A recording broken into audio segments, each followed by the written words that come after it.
Hello les cabistes! Parfois, un malheur peut se transformer en coup de chance. Ici, on va voir un dégât involontaire qui va permettre au client de retrouver une belle auto, exactement comme il aurait voulu avoir s'il avait pu l'acheter neuve. On voit ça ensemble juste après.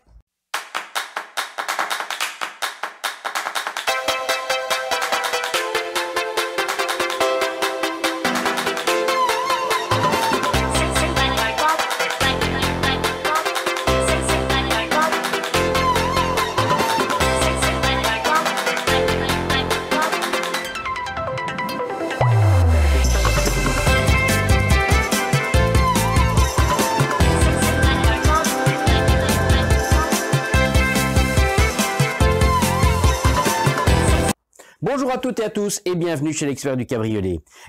Comme vous pouvez constater, à côté de moi, j'ai une BMW série 1 type E88. Et on voit qu'il y a énormément de papier collant sur la vitre arrière. Alors vous imaginez peut-être qu'elle a eu un très gros décollement. Bon, là, pour une fois, ce n'est pas le cas. Cette auto, elle a fait malheureusement les frais d'une grêle très violente qui a éclaté la vitre. Et dans son malheur, vu que c'était forcément involontaire cet éclat, l'assurance va permettre à ce client de récupérer une nouvelle capote. Alors sur la BMW série 1 type E88, j'ai déjà pas mal de vidéos. N'hésitez pas à aller les regarder.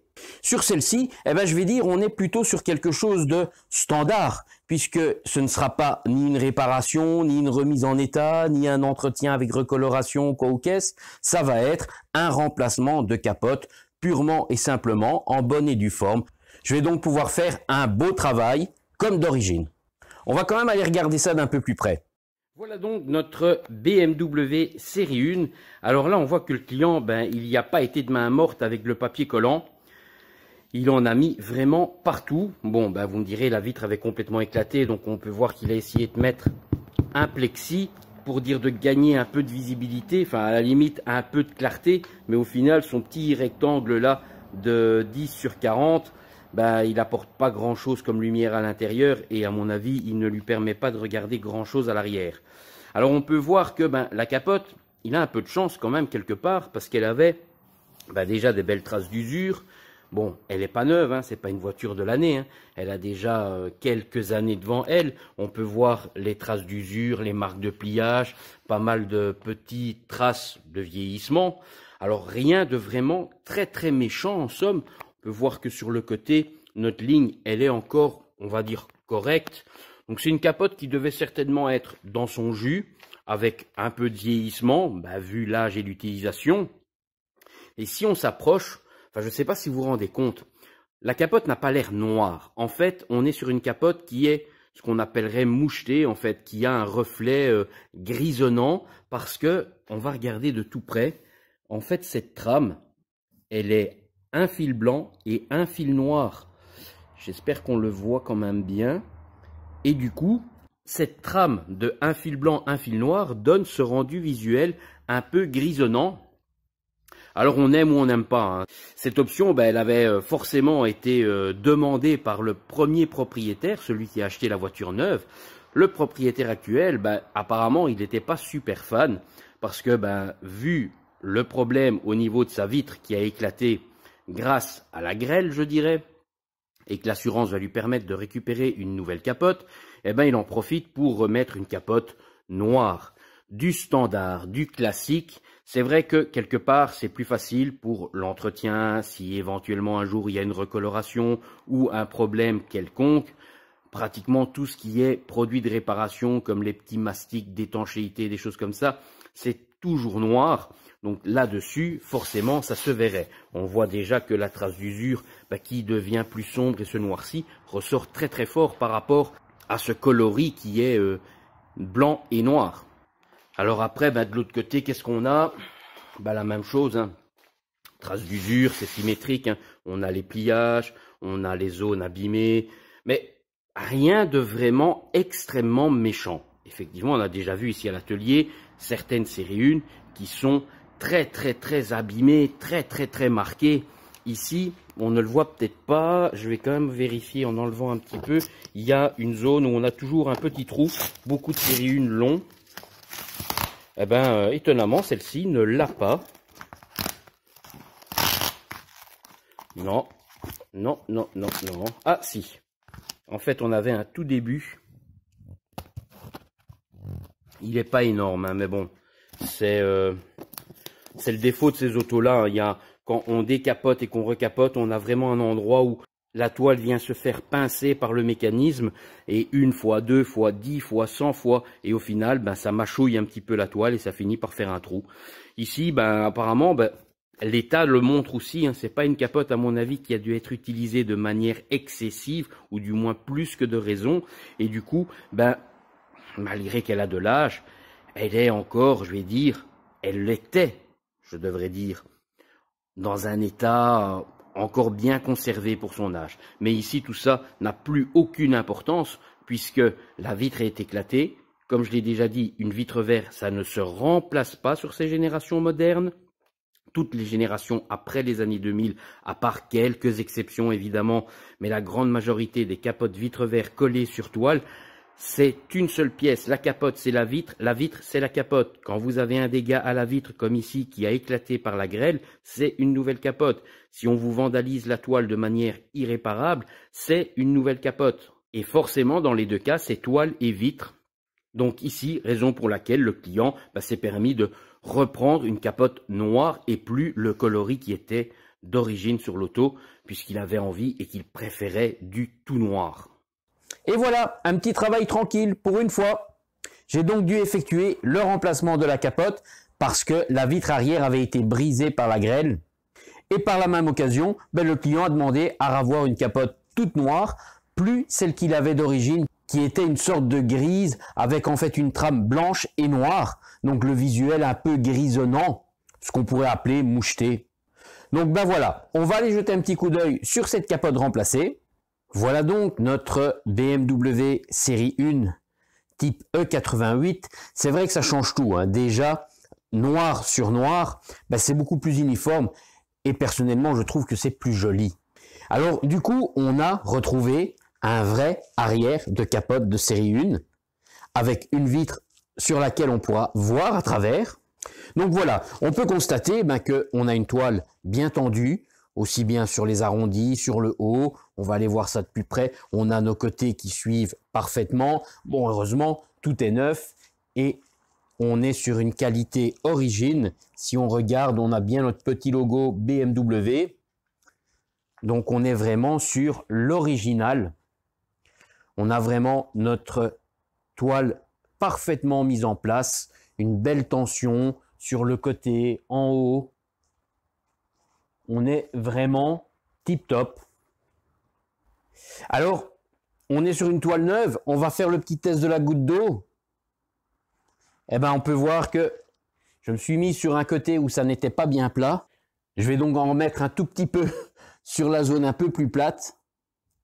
Voilà, on peut bien constater que nos gouttes perlent comme après un entretien.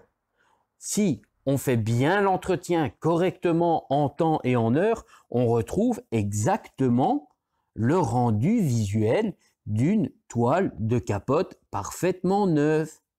C'est ça qu'on doit toujours avoir, une toile qui perle parfaitement bien afin de garder une toile bien protégée, qui ne se dégradera pas trop vite, qui ne vieillira pas trop vite.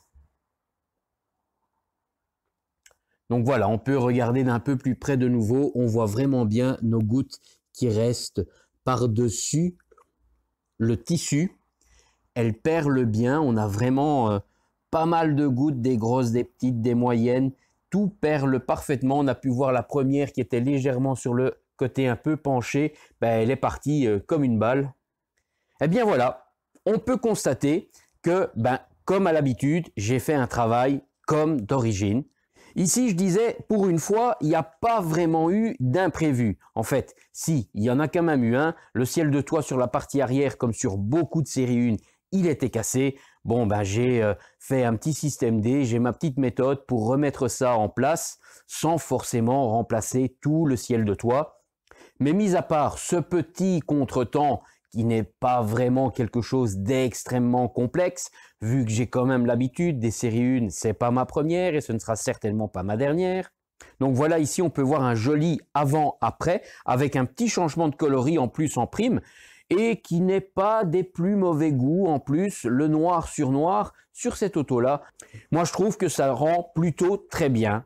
Après, avec d'autres coloris de caisse, on pourrait très bien avoir d'autres coloris de capote, hein, mais ici, noir sur noir, je pense que c'est un très très beau mariage. Ça reste très standard, très très classique, hein. C'est ce qu'on voit sur beaucoup de cabriolets, mais c'est vrai que ça donne pas mal. On avait aussi au départ une capote qui était, même s'il n'était pas totalement abîmée au niveau de l'usure, etc., elle avait des marques, des traces d'usure, des zones de frottement qui avaient changé de coloris. Et ça, c'est le gros inconvénient de toutes les capotes spéciales, on va dire, avec des teintes particulières, des teintes nacrées, des teintes mouchetées, des toiles sur lesquelles on aurait une décoration, comme chez Mini par exemple, le fameux Union Jack qui se trouve sur la partie haute de la capote. Tout ça, c'est vrai que c'est super tant que c'est neuf, mais vu que le but de l'auto, c'est quand même de l'utiliser, ça va s'abîmer, ça va se dégrader et au final, on n'aura plus une aussi belle capote. Alors certains aiment bien quand il y a justement cette patine, ces zones un petit peu différentes avec des traces par-ci par-là, mais d'autres n'aiment absolument pas ça. Alors bien sûr, il faut être bien conscient que quand on prend une capote très particulière qui a, comme celle-ci au départ, un effet moucheté, ou alors on a certaines qui ont des effets nacrés, il faut être bien conscient que ça, il n'y a pas de recoloration possible pour garder ça tel quel. La seule et unique chose à faire, c'est un entretien correctement en temps et en heure dès le début, pour garder ce visuel-là le plus longtemps possible dans son état d'origine, sa configuration initiale.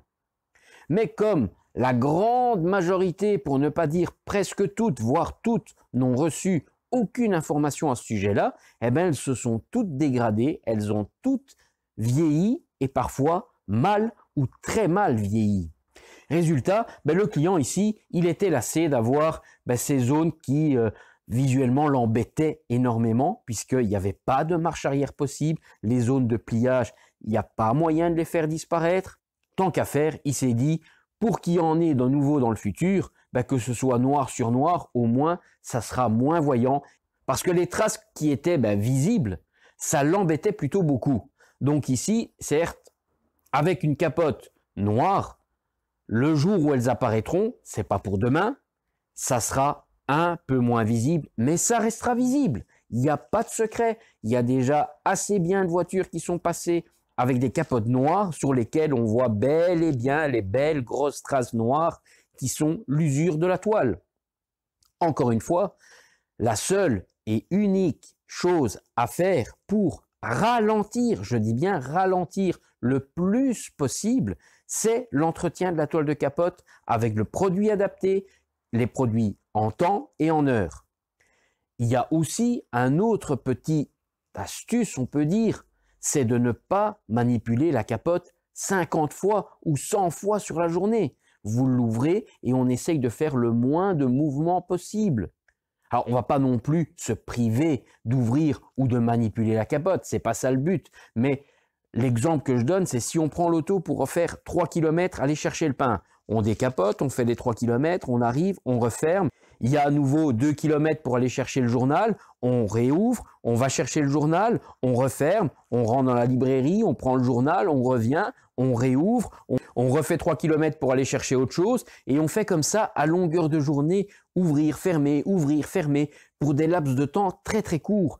Ça, c'est pas vraiment ce qu'il y a de mieux à faire parce que là, vous usez de manière excessive à faire ouvrir, fermer, ouvrir, fermer, ouvrir, fermer. Toutes ces petites ouvertures et fermetures, à force, ça use de manière rapide et plus rapide que la normale.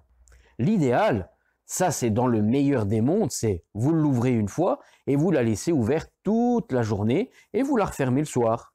Après, je sais que c'est pas toujours possible, forcément, dans des cas où il y a peut-être une contrainte extérieure, quoi ou qu'est-ce, on referme.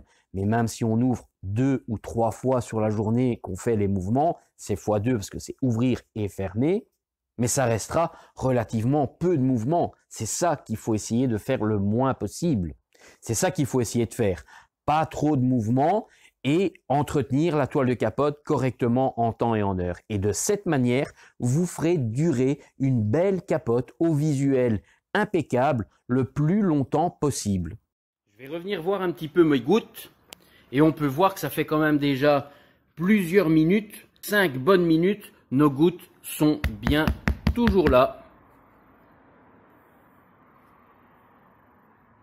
Bon ben voilà, si vous avez aimé ce petit travail et cette petite vidéo, n'hésitez pas, un petit like, n'hésitez pas à vous abonner si ce n'est pas déjà fait, n'hésitez pas non plus à aller voir les nombreuses vidéos sur la série 1 et sur toutes les autres cabrios que j'ai déjà réalisés.